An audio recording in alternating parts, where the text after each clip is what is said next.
ma tahay qof dhafar badan habeenkii soo jeeda maalintiina shaqeeya. Dhafar badan iyo hurdo la'aanta waxaa laga dhaxlaa dhibaatooyin badan oo kala duwan. Haddaba kaga bogo maqaalkani dhibaatooyinka laga dhaxlo dhafar. Assalaamu calaykum ahbaabi, meel walba aad joogtaan waa idin salaamay. Ku soo dhawaada channelkayga Torsajiya. Fadlan haddii aad ka mid tahay asxaabtii hore noola joogta muuqaalka noo la garay. Haddii aad ka mid tahayna asxaabta cusub ee nagu soo biirtayna channelka subscribe saar, like saar, kambayelkana furo si aad ula socoto macluumaadka caafimaad iyo wacyigelinta aan soo gelino. Haddii aan guda galno maqaalkeena maanta wuxuu ka hadlayaa dhafarta habeenkii ama habeenkii 6 saac wixii ka dambeeya qofka soo jeeda. Maadaama caalamku isbedelay oo habeenkii iyo maalintii isku mid ay noqdeen xagga dhaqdhaqaaq, waxa aad u soo badanaya dhibaatooyinka badan oo la xiriira hurdo la'aanta ama dhafarka. Dhibaatooyinka badan oo laga dhaxlo hurdo la'aanta ama dhafar habeenkii, taasoo na dareensiinaysa ahmiyadda hurdada iyo faa'iidooyinka caafimaad ay hurdadu inoo leedahay. Dhafarka habeenkii waa wax khilaafsan sunnadii nabiga ugu talagalay bini'aadamka. Eebe wuxuu quraankiisa ku xusay dhowr meel in habeenkii loogu talagalay deganaanta iyo hurdada, maalintiina nolol iyo dhaqdhaqaaq qofka bini'aadamka labaduba uusan ka maarmin. Fikradda khaldan ay dadku qaar aaminsan yihiin ayaa ah hadduu qofku habeenkii soo jeedo maalintiina uu hurdo in ay ku filan tahay oo uu faa'iidadii hurdada uu helay. Haddaba sidaasi maahan arrintan. Haddaba taasina sax maahan. Daraasado badan waa laga diyaariyay arrintaas. Waxaa la arkay in qofka bini'aadamka jirkiisu uusan isku si u shaqaynin habeenkii iyo maalintii. Habeenkii maadaama loogu talagalay nasiinada iyo hurdada, unugyo badan oo jirka ka tirsan wuxuu Eebe ugu talagalay in ay habeenkii shaqada ay yareeyaan ama ay hakiyaan, iyo xubnaha qaarkooda ay yareeyaan wax soo saarka sida qanjirada soo saara hormoonka dheecaanada jirka uu u baahan yahay. Maalinkiina waxaa soo howlgalaya qaybtii unugyada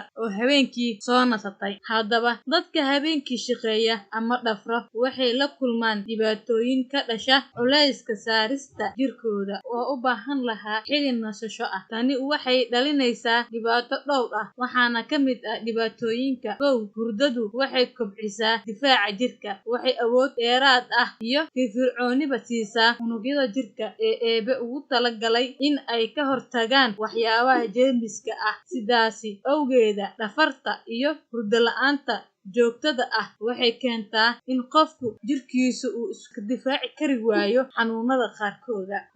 Hurdadu waxay yareysaa miisaanka qofka. Dhafarkuna wuxuu keenaa cayil. Waxay cilmi baarayaashu arkeen in dadka dhafro in ay 30% ay kaga halis badan yihiin cayilka dadka hurdada hela.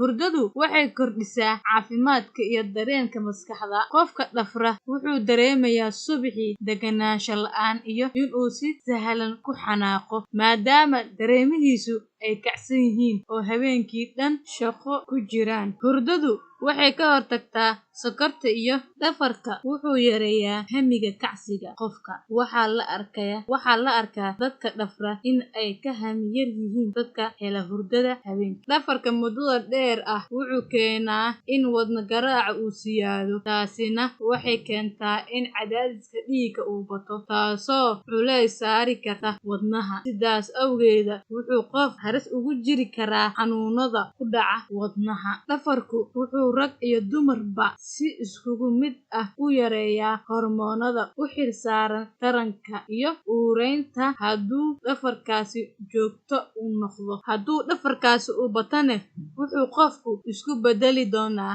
madhaleysnimo ay u keento dhafarka habeenkii, taasoo ka dhalatay qalqalgelinta hormoonada. Haddaba haddii aad si toos ah u qaadato talooyinka aan ku siinayo, hubaal waa ka badbaadaysaa dhammaan cudurrada aan soo sheegay insha Allah.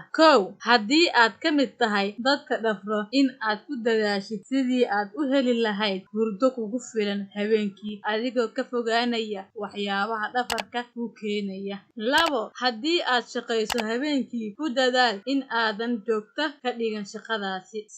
Haddii aad tahay dadka dhafro, ka fogow waxyaabaha keeni kara dhafarta iyo hurdo la'aanta sida kafayga iyo cabitaanada. Haddaba jirka bini'aadamka waxaa loogu talagalay si kantarool leh in una shaqeeyo. Haddii cagsigeedu uu saameeyana wuxuu ka dhaxlaa dhibaatooyin aadan waqtigaasi dareemi karin. Waad ku mahadsan tahay daawashada muuqaalkani. Fadlan haddii uu ku cajabiyey muuqaalka laag saar una sii sheer garay qaar ka mid ah asxaabtaada.